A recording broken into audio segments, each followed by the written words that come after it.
it looks like they can get the car back on its wheels, and the damage not too serious. Cronje takes his second consecutive stage victory. Fecken now into second position, with Polte out, Gemmel up into third. This gives the teams a chance to go into the final service park for day number 1 and dust off all the cars, make sure they're going to be sweet for the rest of the rally. The first stage we tried quite hard and it wasn't too bad, but this last one we lost a lot of time, so it wasn't great. I mean, it was really loose in there, so we knew it would be a problem. So I wasn't 100% the rhythm and all that in the car and that. So, yeah. The car is going very well. The Volkswagen guys have done well. They've given us a good car. We pushed hard. We lost a little bit of time on Cronje, but I'm quite happy. You know, the car is doing what I'm wanting it to do. So we'll see.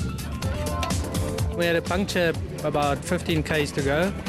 It was a slow puncture, and it lasted for about 6-7 k's. In the last 8 k's it was completely flat. So obviously we lost a lot of time by driving it out. It's a really tricky stage, very rocky in some places, and very narrow in some places. And you couldn't afford to make a mistake, because it really punishes you these stages if you make a mistake. But we went pretty well, I think, up until then. After 2 stages, Mark Cronje leads Hergen Fecken by 16.4 seconds. Just less than 2 seconds further back is Johnny Gemmel.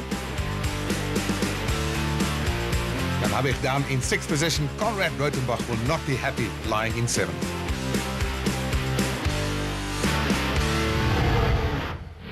If stage number 3 looks familiar, that's because it is. It is the reverse of stage number 1. They're going back down the hill, they came up.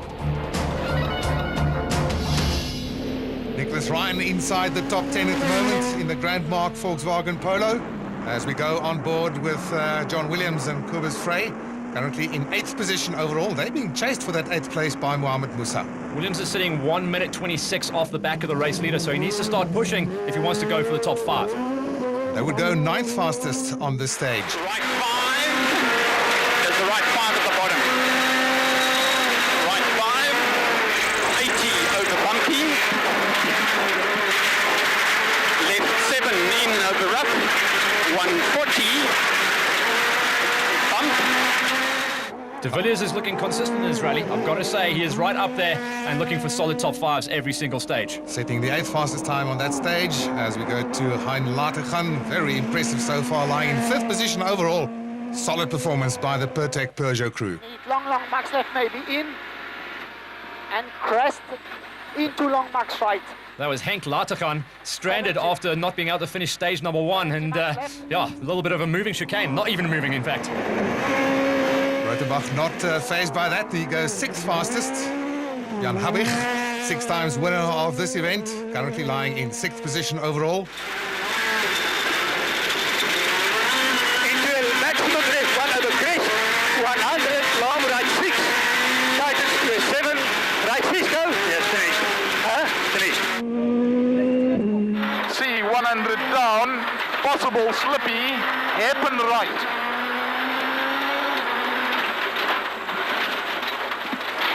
50, long left 3, tightens to easy 6. So Habich, Fecken and Keen are going to be stalking each other in this stage. They are all over it. Indeed, Fecken, Keen and Habich 2nd, 4th and 6th respectively. This is Enzo Keen, and he would set the 3rd fastest time on the stage. I think this is where we're starting to see the Polos really start stretching their legs, but Cronje, he came into this round confident, and he is starting to tick these stages off. Max 130. Max left 1 over max crest. Max left 1 over max crest. 80 down. Caution left 6 no cut. Caution left 6 no cut. 80. Yeah, I reckon he's already controlling that gap, but he sets the fastest time up to this point in the stage. 130, max left. 180. Head max right and max left. 200. Short max left. 150. Johnny Gemmel currently in 3rd position overall, but he's got the foot down. Wants to get closer to the rally leader, and he would go the fastest on the stage. Super aggressive driving to push his way to the top. So stage number 3 was Gemmel, taking 2.7 seconds out of Cronje and moving himself into 2nd place in the rally. Look at that. Lateghan goes quicker than De Villiers and Williams in this stage. Stage 4, the first of two super specials, 2.68 kilometers of tar, two cars next to each other, taking each other on. Very X Games. I'm not sure about that place though. Where is that? It looks right to spelling to me. Then again, I can't spell any Afrikaans words. Okay, so it's Rothenbach versus Gemmel in front of an expected crowd because they are looking for action. They have been given off. Most of these people are employees of Volkswagen, and they were given off on Friday afternoon to come and see the spectacle. Even though this is a racing stage where they go head-to-head, the clock is still running, so there is time to be had, but it's not going to be much in a stage like this. Well, it's a well-known adage in rallying, of course, Matt, that a short spectator stage, you cannot win your rally, but you can lose it. So be very, very careful on these stages. We saw Leroy Poulter throw it away at the end of the previous rally, so we know things can go wrong. And at only stage number 4, there's still plenty still to come. And Rothenbach would take it by 3.5 seconds. Cronier just getting a little sneak peek, trying to see where the finishes are and see how much time he has to make up. As Damso takes on Fecken, and indeed they are allowed to recce this stage, unlike any other stage, so they had a chance of walking it. JP Damso should be one of the danger men in this stage. He's become famous for his tarmac speciality, and he has just lost about 2 seconds in that corner. Commentator's curse. Just not getting the handbrake turn right there. So Fecken has a bit of an opportunity here of setting a good time. Damso has become a bit of a specialist on these tar stages of late. Fecken quite outspoken about the tarmac stages, famously saying he didn't start rallying to race on the tarmac. And Damso certainly struggling there. On the roof you can see the remains of yesterday's roll. Don't think that's affecting him too much, but Fecken takes the win over Damso by 8.9 seconds. And beats out the tarmac specialist. Williams now against Kuhn. So it's Ford versus Volkswagen, and this is what the crowd wants to see. They want to see a Volkswagen win on this stage. Definitely, no doubt about that. Williams is solid on the tarmac, though. Check it out. In his heart, he's Ken Block out there. He is absolutely flying, but Kuhn is also. Really good to see the solid matchup between two of the fastest rally cars out there. And Kuhn takes it by 10.1 seconds. Now, Nicholas Ryan against Mohamed Musa. Volkswagen versus Toyota. These are the guys that in the rally are looking for top 10 finishes, and a sweet line from Ryan. And a very brave cameraman too. Keeping in mind, of course, these are four-wheel drive cars, so not easy to get them around these tight corners. Pretty even matchup here as well, but Musa is starting to get a stranglehold on this. Slightly better tarmac setup on the Toyota. But it is Ryan by 0.3 of a second. Closest one we've had yet.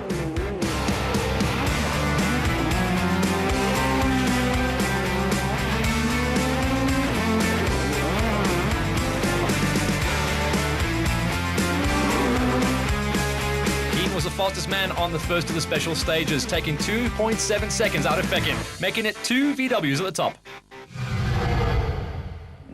Stage 5 is a repeat of Stage 4, only swapping lanes. So it's Gemmel now versus Rothenbach. And will Rothenbach come out on top this time? So they're sweeping out lanes. They've run in the left, now they get to switch over to the right. And it's still a super exciting stage the whole way through. Gemmel losing some time there. Not getting their hip in quite right. Rothenbach is flying.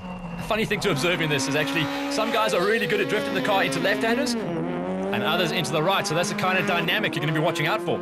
And Rothenbach beat Gemmel there by 0.3 of a second. This is Fecken versus Damso. Again, JP Damso is struggling. That's the really gearbox battling. problem. Cannot get the gears in, cannot get the back end to hang out, so he's got a lot of work to do. And he would give up a lot of time as Fecken takes that win by 31.8 seconds. Now Kuhn against Williams again. Kuhn took it last time by about 10 seconds. Can he repeat that performance? Williams is just trying to find a little bit extra, and Kuhn just overshooting completely. He's not going to win this one. There were close pairings happening the whole way through it, but the tightest race on the night was once again Ryan versus Musa. This time it was Musa that won out. And he won the stage overall as well.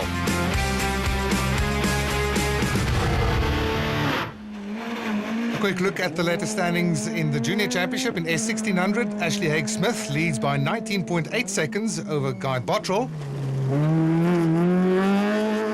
with Mornever Janssen van Rensburg in third.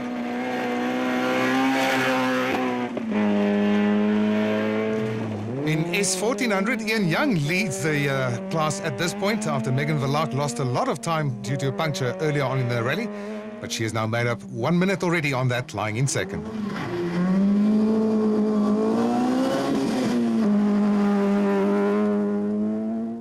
So that's day one in the bag, and we head to the service park adjacent to Volkswagen HQ. We've always in history done really well with the longer stages. We've had some gremlins prior, you know, like punctures and stuff like that, but every time we've had a clean run, we've been relatively quick, and I think it's really just the off-road experience, you know, that comes through, because there we did it for hours and hours, literally day in and day out. So I think I've got a bit of an advantage there, and the car is just, I mean, I can tell you the car just performed faultlessly, and I must credit Sassel and Maxi Prest coming on board and putting the package together for us. Johnny, currently lying second, but it's a bit of swapping going on between you and Hagen. Yeah, he's just 1.8 behind us, and Mark's 19 in front of us, so no, it's close. The stage is treating you well? Yeah, on that repeat, the reverse of stage 1, coming down stage 3, was quite a bit better. So we did a pretty good time there, so tomorrow looks all right. We'll give it a go tomorrow. Also giving it a go tomorrow, Leroy Poulter, whose crew working very hard to get him in under Super Rally rules. How about the battle in the Volkswagen camp? All my teammates around me, Hergen in front of me and Hablik behind me, so it's good to see the whole pack there fighting for the podium. No, I'm chuffed. First fastest time for us. Okay, it's a tough stage and a Mickey Mouse thing, but I'll take it any which way it comes. So it's a great car. It's easier to do everything, and I just need to start trusting it now. So once I trust it, then we'll be able to, you know, get a bit more competitive. But the other looks in front are moving. Looking at how it lines up after 5 stages, 18.4 seconds is the advantage that Mark Cronier and the Ford have. But look at Herken Becken. He's only running 1 second off the back. He sits third, and that's going to be the battle. Han Laterhan in 6th position. That makes it 4 manufacturers inside the top 6. Conrad Rotenbach in 7th. Join us after the break when we go into day 2 action.